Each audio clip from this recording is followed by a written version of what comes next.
comfortable about, because I need to know we're going to have what we need for our healthcare workers and our people. But any healthcare worker who's out there who feels afraid or worried, we all stand with you. We understand why you might feel that. Anyone who feels resolute about serving their patients but is worried about supplies, I understand that, and I want to make sure you don't have to worry, that you can see the supplies coming and know they'll be there. It's understandable that healthcare institutions, hospitals, clinics are trying to be careful about their use of supply. They're trying to make sure that we'll always have it going forward. But we also have to make really clear to our healthcare workers that any supplies we get from Washington, from Albany, from the private sector, are immediately being turned around to our hospitals and our healthcare facilities. And I want people to see more and more evidence of that. We're going to show it very publicly. And to all of you who are experiencing challenges, we need to hear from you. We need to understand what you need so we can get the job done for you. And thank you for all you are doing. Now, I've said throughout this crisis, there's a lot of challenges that we're facing, but we also have some extraordinary advantages, and one of them is that we have the best public health system in the nation. We have the largest, we have the best by far.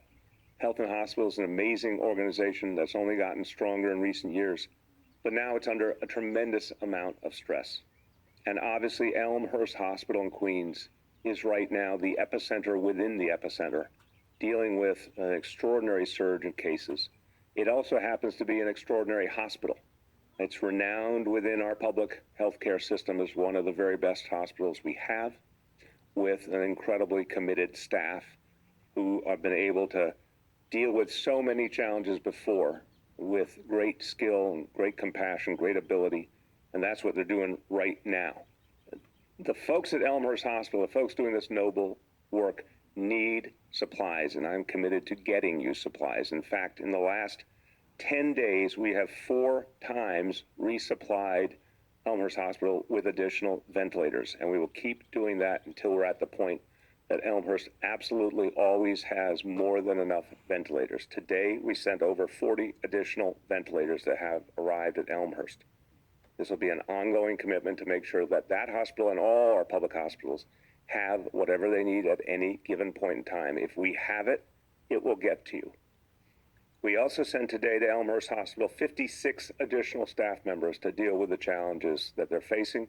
And again, we will keep adding as needed. We have to make sure that the really, really hardworking doctors, nurses, all the healthcare workers who have dealt with a sudden surge, we need to give them a break as quickly as possible. We need to bring additional folks in to give them, to spell them, to give them a chance to catch up, catch their breath, get a little downtime so they'll be able to continue on going forward. So it's crucial that we get more and more support into Elmhurst, and we will do that. So in terms of our entire healthcare system, public and voluntary, nonprofit, the whole picture, look, before the coronavirus came to New York City, we basically had 20,000 hospital beds with everything that was needed, all the staffing, the equipment, everything that you would need to fully attend to a patient in a hospital bed. That number about 20,000. Once upon a time, and once upon a time was only weeks ago, that was a really big number, and that was certainly sufficient to handle demand every day in New York City. In fact, there are people who used to talk about there were too many hospital beds in New York City. Well, that 20,000 number that once seemed so impressive, now it's only a part of what we need to deal with the coronavirus. Our goal is to triple the number of hospital beds in this city by May. Now, that's an extraordinarily difficult goal. And I am not going to look you in the eye and tell you I can guarantee you we will get there, because we have so many challenges. The bed, again, is only one part of the challenge. Location is only one part of the challenge. We need the equipment, we need the supplies, and we need the highly trained personnel. All of that we're working on simultaneously. And this is where the federal government, again, could be absolutely crucial. And I've been very clear about what could be done on the federal level that could affect that entire equation in our favor, particularly when it comes to things like personnel. The reality is we have a very, very difficult goal to reach, but it is our goal, and we will every single day work to achieve it. the surge plans that the state put forward, asking every hospital in the city to increase capacity, I think was a very good strategy. We'll add at least 7,000 beds quickly.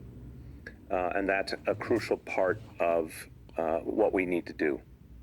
We've obviously, in addition to what could be done in hospitals, it is crucial to find new locations, either facilities that are healthcare related where we can put in more beds, or facilities that weren't healthcare at all, but where we can now create crucial new capacity. So those new locations in places like Kohler Hospital, part of Health and Hospital System, Javits Center, obviously a convention center, had nothing to do with healthcare. Now it does. And the federal government, FEMA, state of New York are playing a leading role there to get that up and running. With the surges in the hospitals, with the additional beds outside the hospitals, that gets us to almost 34,000 beds compared to the 20,000 we had just weeks ago. That is a very, very important start in addressing this crisis. But as I said, my goal is to get us to not just 34,000, but then to 40,000, to 50,000, ultimately to 60,000 if we can get there. And if this crisis continues to build the way we think it will. I would love nothing more, and I know you would love nothing more, than to find out, in fact, we got some relief from this crisis and the numbers got better and the human misery got reduced and there were fewer and fewer cases. That day comes, maybe we won't need 60,000 hospitals, but I cannot depend on maybe. I have to prepare this city for the toughest scenario, and that's what we're doing right now.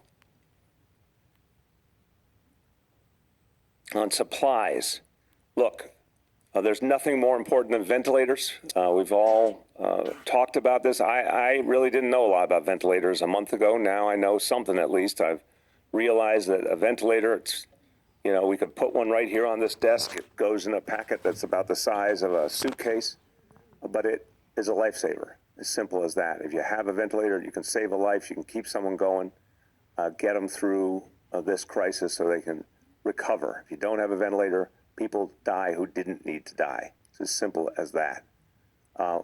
This is one of the most important pieces in this whole puzzle, getting enough ventilators, getting them quick. 500 have come in through our efforts working with the White House, working directly with the administration to get immediate, direct supplies to New York City. And that's been very helpful this week. In addition, 2,000 more from FEMA. About half of them are here in New York City now, over 1,000 already here, the remainder coming in the next couple of days. So when you combine all that, 2,500 more ventilators that we'll have, a few days from now, we'll have about 2,500 more ventilators than we had, say, 10 days ago. That's hugely important. That's only about a sixth of what we are going to need to get through this entire crisis. We predict at this moment we need 15,000 ventilators. And we are pushing every possible button. We're looking under every stone. We're calling all over the country to find every ventilator we can get. And soon we'll be talking about the efforts to create them right here in New York City as well. But my deep concern remains that the federal government is not using it to its full disposal of the Defense Production Act. That's the game changer. That's where we could get a lot more ventilators built around this country, manufactured and shipped to New York City in time while this crisis is raging. And every ventilator comes here when we don't need it. Of course, when the crisis is over, we're going to help make sure it gets to other parts of the country that need it. But we've got to get to that number, and we got to get to that number fast. Today, I saw a great example of New Yorkers stepping up to help fellow New Yorkers at the Brooklyn Navy Yard, an amazing example. This is something that just a few days ago not only didn't exist, but the idea didn't even exist. And I want to thank Michael Bednark of Bednark Studios and Michael Dougal of Dougal Greenhouse. They are doing amazing work, working with everyone at the Brooklyn Navy Yard, led by David Ehrenberg. They literally came up with an idea just days ago. They said, we need to help our healthcare workers, our first responders. We're going to create face shields. And they literally decided they would create a factory in a place that wasn't a factory. They would create a factory from scratch to make these face shields. They'd find the different elements. They'd find the different supplies. They'd get a plan. They'd bring it to the Department of Health. As recently as Sunday night was when they got this plan approved by the Department of Health to come up with their own version of a face shield to protect all of our crucial leaders and crucial folks in the healthcare field, our first responders, all the people out there at the front line doing such important work. This brand new idea out of nowhere was put into production. These face shields were put